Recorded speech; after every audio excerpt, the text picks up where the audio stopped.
আজকে বানাবো বন্ধুরা হেলদি এবং টেস্টি ফ্রুট ডেজার্ট।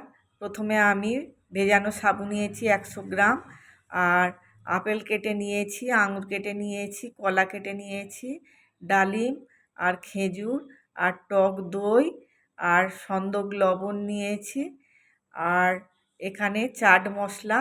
এবারে এইগুলোকে আমি ভালো করে মাখাবো, মধু দিয়ে দিলাম, ভালো করে মেখে নিয়েছি। আজকে নীল ষষ্ঠী বন্ধুরা, আর তাই জন্যে আমি এই ফ্রুট ডেজার্টটা বানিয়েছি।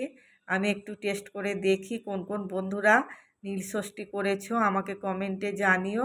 আর গরমের সময় হেলদি এবং টেস্টি এই রকম ফ্রুট ডেজার্ট বানিয়ে খাবে বন্ধুরা, শরীর সুস্থ থাকবে।